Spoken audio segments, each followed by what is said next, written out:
Let me introduce you to the Norelco 22RH697 Hi-Fi tuner from 1970. This is, of course, a product of the Philips Hi-Fi era. These were made between 1969 and 1971. Mine seems to be a 1970 model. Nice teak wood. This was actually a variant of the Philips 22RH691. The difference being the Philips had a long wave section and one shortwave section.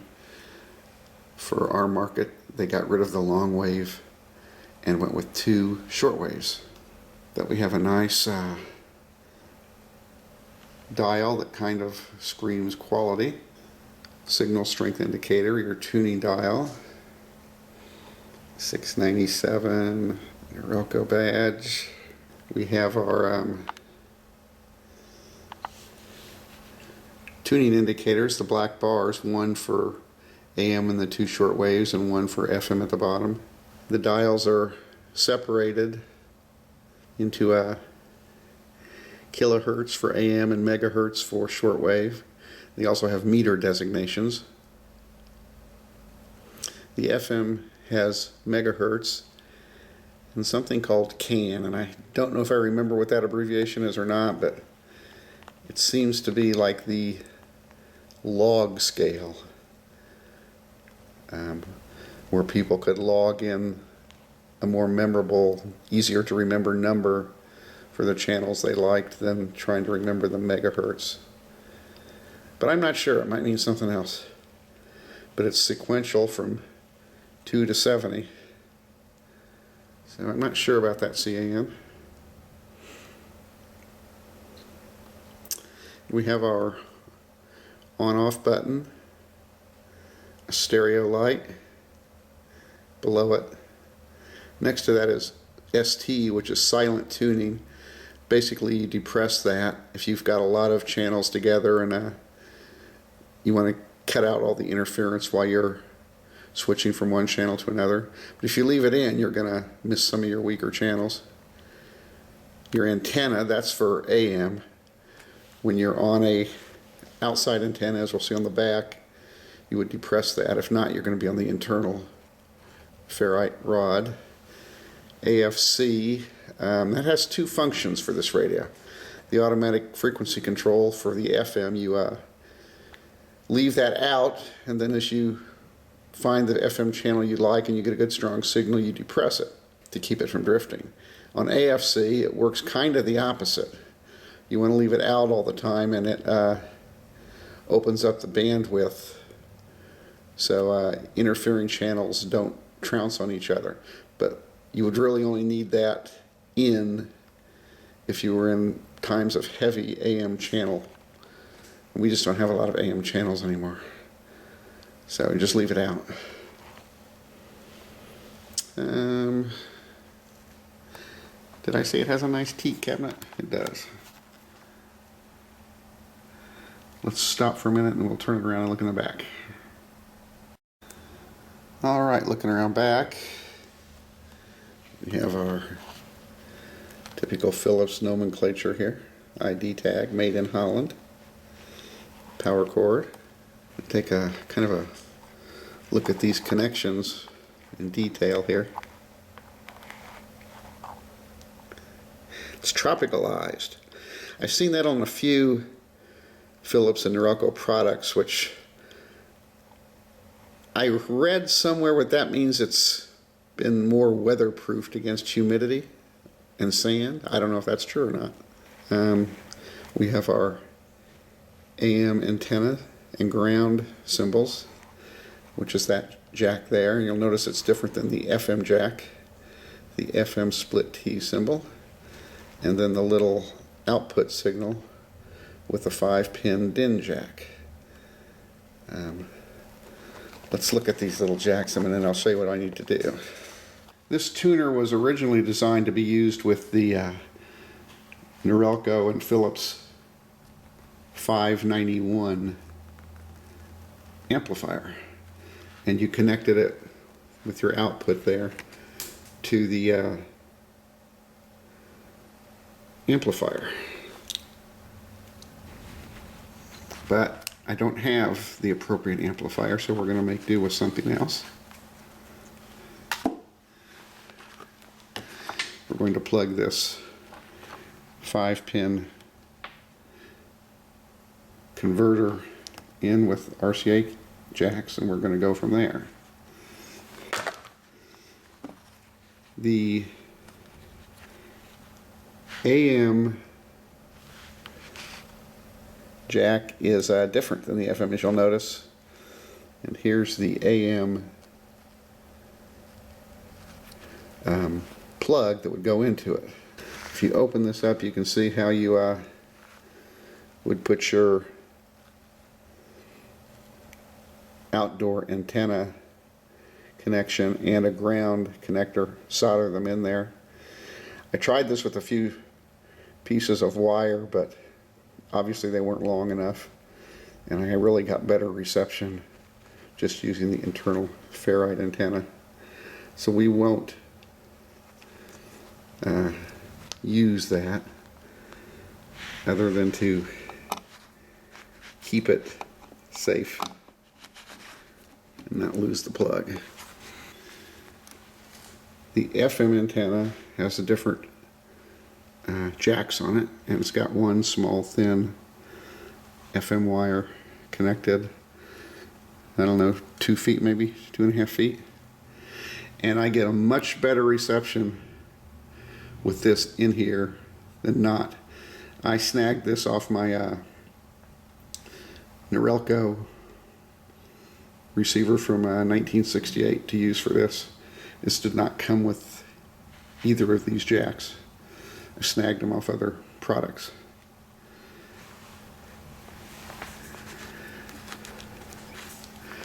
And back to this 5-pin connector for a minute.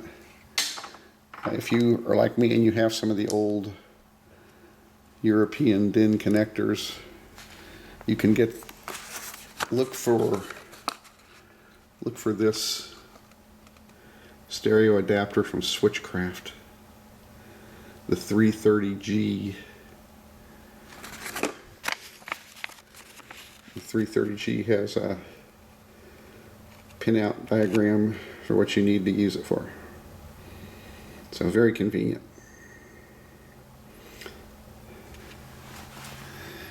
All right, well, let's put the FM antenna back in.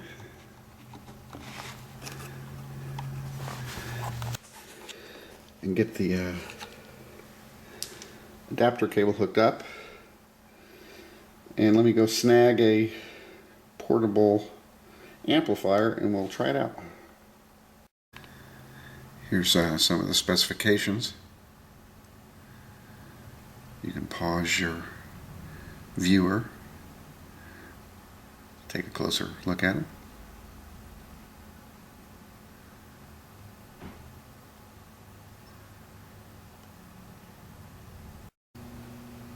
Since I don't have the correct 591 amplifier or any easily accessible amplifier at the moment, we're going to put the little Norelco cassette demonstrator that the stores used to use to show people their decks back into service. I've had this in a couple of my videos. Actually, it had a video all of its own sometime last year. And you might remember it has a blue slanted platform there to put the cassette decks on it, but that really stopped me from using it for much else. So I made a little solid platform out of a piece of plastic and put some wood grain on it that makes me get a lot more use out of it. And it's a nice little portable amplifier and speakers for something like this. Plus it's a Norelco, which matches, so that's what we're going to practice with today.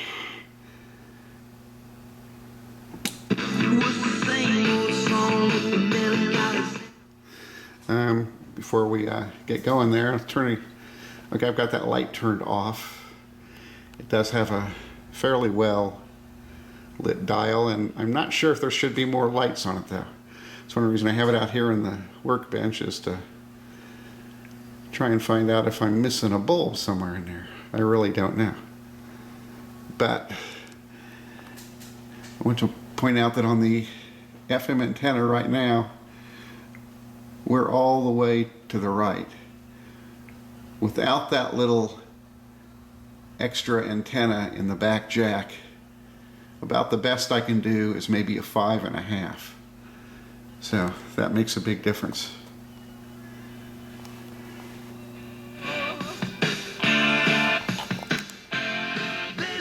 So we're on the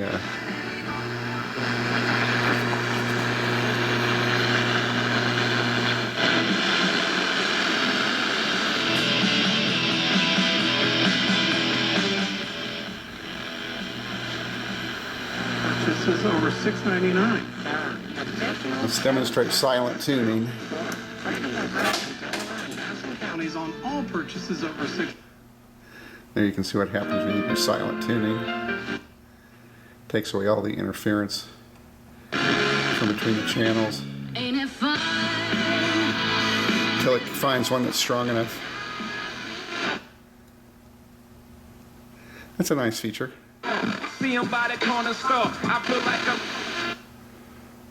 Of showers and thunderstorms again in the afternoon. The way she wrote it. Yeah, she said, I think all the promises for obedience, disobedience are for all, and that we can take comfort in his promise. 0% financing for up to 72 months and no payments for 90 days. Let's go to AM. $900 has to Start at 6 p.m. Eastern, followed by the main card at 8.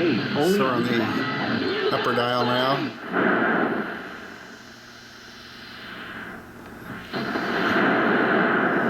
I only get a couple sports channels and a religious channel. There's a lot of great information. I really should try and hook up a outside AM antenna, but it's a lot of trouble. He's a Hall of Famer, but he didn't have. I stuck some wire in there, but it just wasn't long enough. Record. He did have the back-to-back MVPs earlier in his career, but So if you do during the press the kind of antenna, error there, we're talking like 95. And you're on the internal ferrite, it does go away. Going on, and he refused to. At least I believe in that. He refused to give in to that, and so he was still putting up really good years. He wasn't putting up these phenomenal years that from guys that we found out that were cheating later. So for me, you never know. You absolutely never know, and it's always fair to at least look at. Pressing the AFC in.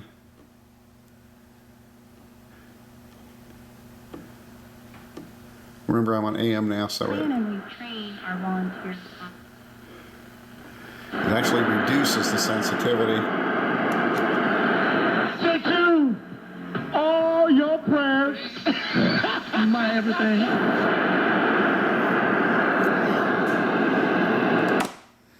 I don't get anything on shortwave 1. Occasionally I get some stuff on shortwave 2.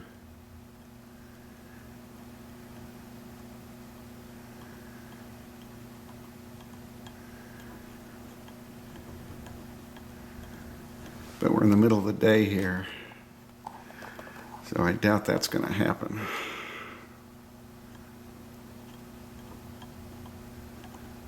No.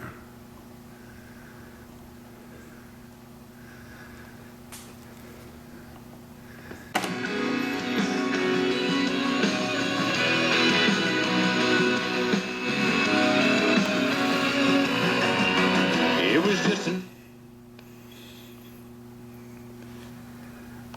That's a quick demonstration of the Norelco 22RH697, which was also the Philips 22RH691 with a slightly different band set. This was the one that was designed for export. It's a pretty good performer, I think, and it will go good in my Norelco collection. Hope you enjoyed it. Thanks for watching. Bye.